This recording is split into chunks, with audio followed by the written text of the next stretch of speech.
Hello, I'm Professor Ryan, Department of Mechanical Engineering, Vimal Engineering College, Chamberi, Kannur. I welcome all of you to this course on refrigeration and air conditioning. In this lecture, we will see aircraft refrigeration cycle. Need for aircraft refrigeration. We all know that as the distance from the surface of Earth increases, the temperature of the air reduces. Then you may be surprised to know that what is the need of doing aircraft refrigeration because the temperature of the air is low. But we should understand that there are several reasons by which temperature of the air inside the cabin is increasing. So air is to be conditioned. We will see them one by one. Sources of heat in aircraft. First one is the ramming of air. We know that when aircraft is moving with high altitude, high altitude with high velocity, say 250 meter per second, air also will be moving in the opposite direction while comparing with the aircraft. So that means this air is brought to rest when aircraft is moving with velocity 250 meter per second, that is air is moving in the opposite direction with the same velocity. So this high velocity air is having some kinetic energy half mv square. Okay, that air is brought to rest, and this kinetic energy is converted into enthalpy there. So you can equate that half mv square is kinetic energy and enthalpy is equal to mcp delta t. So this kinetic energy of the air is converted into enthalpy. If you equate this equation, you will get half m v square is equal to mcp delta t, where Cp is the specific heat of air and delta t is the temperature rise. M is the mass of the air. If you equate that, you will get delta t is around 31 degrees Celsius. That is when an aircraft moves with 250 meter per second velocity, the temperature rise of the air due to ramming will be equal to 31 degrees Celsius. So this is a rise in temperature of the air which is entering into the cabin due to ramming. This is one source of heat. Another source of heat is the solar radiation. We all know that on the surface of Earth, the intensity of solar radiation is around 700 watt per meter square. Whereas on the top of this troposphere, the intensity of solar radiation is around 1353 watt per meter square. If you take approximate average of that, you will get at an altitude of 10 kilometer or 10,000 meters from surface of Earth, you can take the solar intensity is around 1000 watt per meter square. So that means this much energy per meter square, or that is 1 kilowatt of energy per meter square, is falling on the surface of aircraft. So if aircraft is having, say, 50 meter square meter area or 100 meter square area, you can assume what is the amount of energy which is falling on the surface of Earth. A part of that will be definitely entering into the cabin. So that means that solar radiation is to be removed. So that is also a source of heating inside the aircraft. Another one is the control devices. An average aircraft, the heat generated by control devices in an average aircraft will be around 20 to 30 kilowatts. So that is to be removed. Another source is heat from the occupants. Suppose 200 passengers are present inside the cabin. The average sensible heat released by per person will be 90 watts, and latent heat will be 30 watts. So around 130 watt per person of energy is released per person. Okay, so that means suppose if 200 passengers are there, the total heat released will be around, if you take instead of 120, if you take 100, the total heat released by 200 persons will be around 20 kilowatts, and that is equal to 6 ton of refrigeration. So that is one source of energy. Another source of energy is pressure of the air inside the cabin. We know that even the temperature is very low at say 10,000 kilometers per 10,000 meters above the surface of Earth, but the pressure also is low there at an altitude of 10 kilometers from surface of Earth. Pressure will be around 0.15 bar only. At this pressure, human being cannot survive. So we need to increase the pressure to 1 atmospheric pressure. So when this is done by a compressor. once we increase the pressure of air, definitely temperature of the air also will be increasing. So we need to rise the temperature of air from 1.15 bar to 1 atmospheric pressures. Okay, so due to that compression, air also the temperature of the air also will be increasing. So this is one another source of heat inside the cabin. So these are five source of heat inside the cabin. So this heat is to be removed. Now we will see classification of aircraft refrigeration. We will see what are the various aircraft refrigeration cycles one by one. First one is the basic aircraft refrigeration. So this is the outside air. Now here you have main compressor, that is an axial compressor present below the wing of the compressor. This is the cabin of the compressor. You have this is the cabin where passengers are placed sitting, and this main compressor, axial compressor, is placed below the wing of the compressor. Now this outside zero is the condition of the outside air. It may be very low temperature, but when once this air enters into the cabin, this is called ram air. This air is brought to rest inside the, not cabin, inside this compressor suction side. So that air is brought to rest by this ramming. Okay, now this air is called rammed air. So that is condition 1. Okay, rammed air, a part of the air, rammed air, which is at condition 1, enters into the main compressor. You can see rotating blades and still stationary blades of the compressor there. So this ram air passes through these blades and is compressed to high pressure here, condition 2. Okay, so this, a part of that compressed air enters into the combustion chamber, where it is where fuel is mixed with it and it is burned, and this burned product is expanded through the turbine. Then it is escaping through this nozzle, where it through which it is burned product is going out, and this burned product, the exhaust burned product, is propelling the aircraft in this direction. So that is the main turbine. Now that is for a source of energy in the aircraft. Now you see this, a part of the compressed air which is used for refrigeration at condition 2 is entering into this heat exchanger, where it is flowing through this heat exchanger in this direction. Now here you can see, due to compression, temperature of the air is increasing. Now you see condition 1, the ram air flows in the opposite direction. A part of the ram air flows in this direction and flows through the heat exchanger like this. Okay, and escapes through the this portion, exhaust. Now what happens here inside the cabin is, inside this heat exchanger is, this compressed air which is at high temperature flows through the heat exchanger in this direction, whereas the part of the ram air flows in this direction, and this ram air takes heat from the compressed air. So compressed air cools from condition 3 to condition 2, whereas ram air takes heat and then it escapes through this exhaust. Now you see what happens here. This compressed air, after cooling, enters into this auxiliary turbine, where it is expanded. So we know that in a compressor, in a turbine, when the air is expanded, the temperature of the air reduces. When an air is expanded, temperature is reducing. So that reduced low temperature air enters into this portion. You have a separator here. The separator is used mainly for preventing the direct entry of the high velocity air into the cabin. That's all. Just for controlling the flow. That's all. Okay. So that low temperature air enters into the cabin, where it takes the heat from the cabin and escapes, or is exhausted like this. Now this auxiliary turbine is connected with the main turbine. Okay, and this auxiliary turbine is driving this fan. Now once more I will explain what is happening inside this compressor and other devices in basic aircraft refrigerator cycle. So ram air enters into the compressor here. It is called outside air enters into the compressor, that is called ramming. Okay, where due to which the pressure and temperature slightly increases.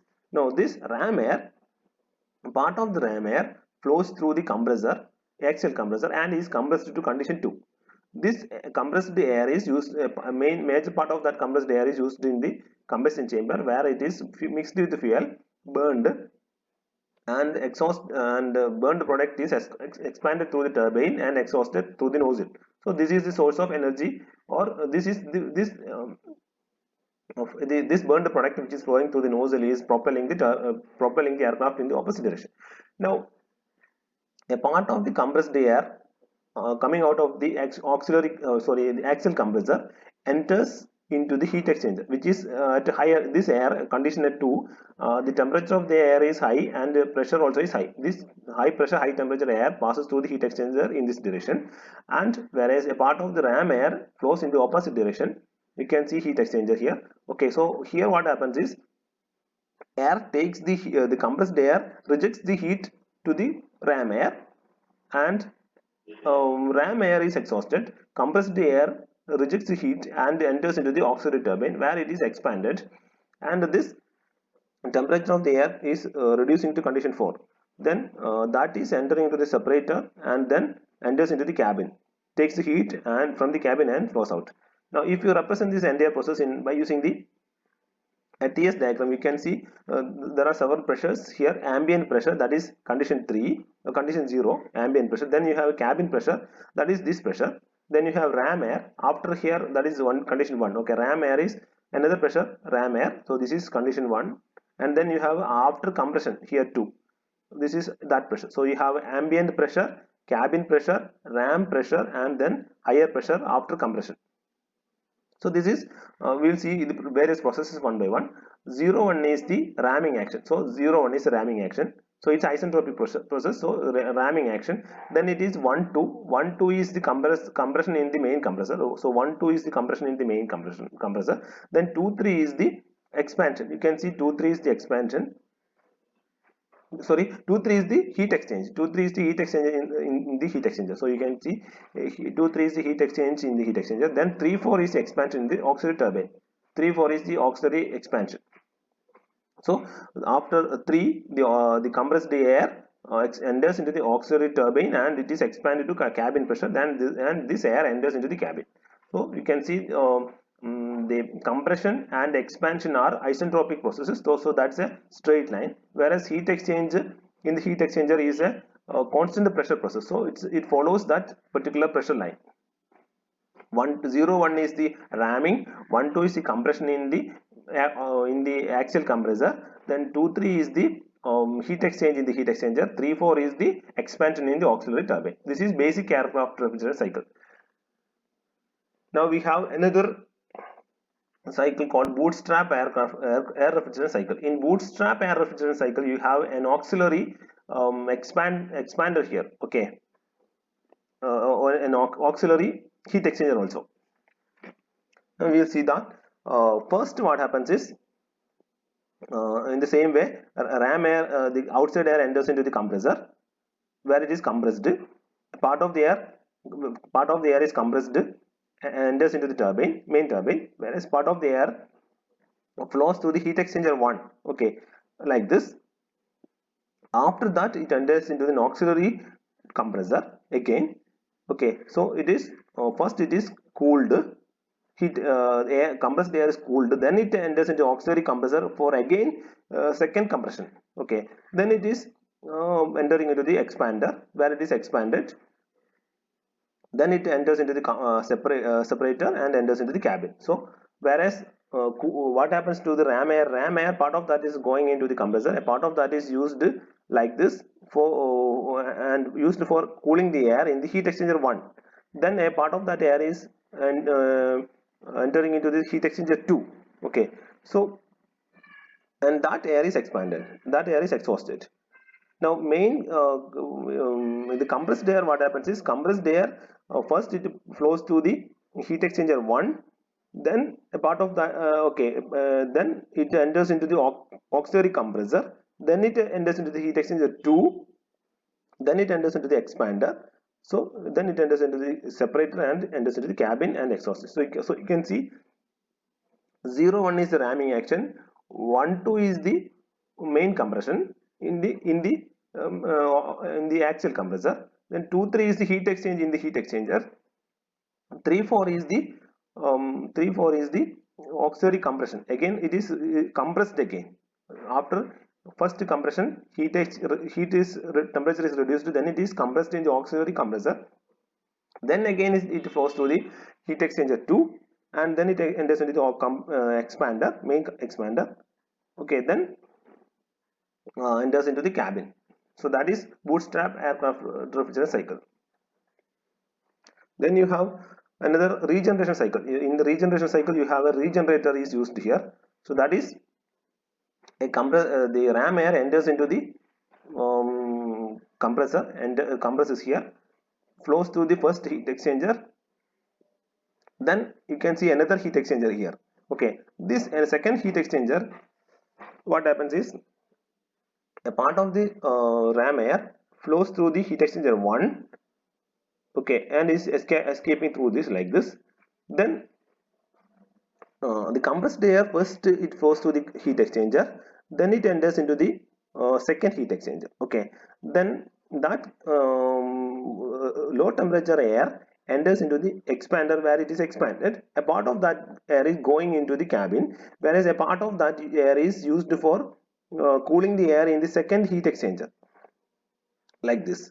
Okay, so you have a regeneration here. Okay, so that process will be like this. 0 1 is the compression, 1 2 dash is the first the compression in the main compressor, then you have 2 3 is the first first intercooling, then 3 4 is the second intercooling, then 4 5 is the 5 dash is the expansion in the turbine. So that is regeneration cycle. Then you have reduced ambient air refrigeration cycle. In that, what happens is the ambient air is enters into the compressor, ramming occurs. So that is a part of that is entering into the compressor for burning purposes as well as for refrigerant purposes like this. A part of that is entering into the combustion chamber, and a part of that is entering into the heat exchanger like this. And then it is then it is cooled in the heat exchanger, then it is expanded in the turbine, enters into the cabin. Now what happens to this cooling air? Ram air, a part of the ram air which is used for cooling purposes, enters into an auxiliary turbine where it is cooled to this compression temperature rises. So that and pressure and temperature rises. So that pressure and temperature can be used here.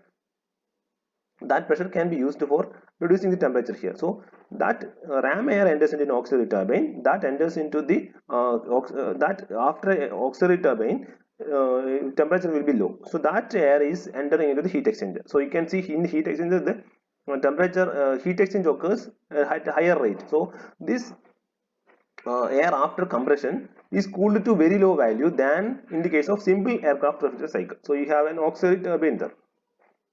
So the only one thing is that while comparing with the basic aircraft refrigeration cycle, you are introducing an auxiliary turbine itself there. Okay, instead of this ram air directly entering into the heat exchanger, it is expanded in the auxiliary turbine, then it is entering into the heat exchanger. So you have the ramming, first compression, and then heat exchange, then it is expansion.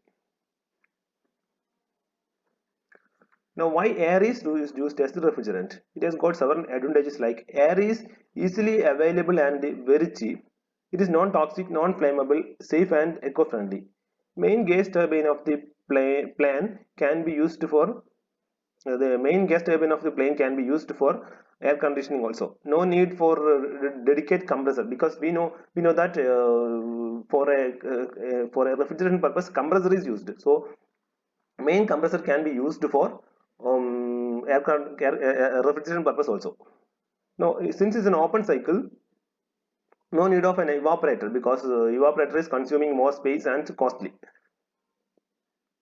Low pressure, so it is very maintenance is very less. Minor leakage can be neglected because it's an air. It's refrigerant is used as air is used as a refrigerant. These are the advantages of that, but it has got some disadvantages also, because since air is used as the refrigerant, while comparing with vapor compression system, aircraft coefficient of performance is very low.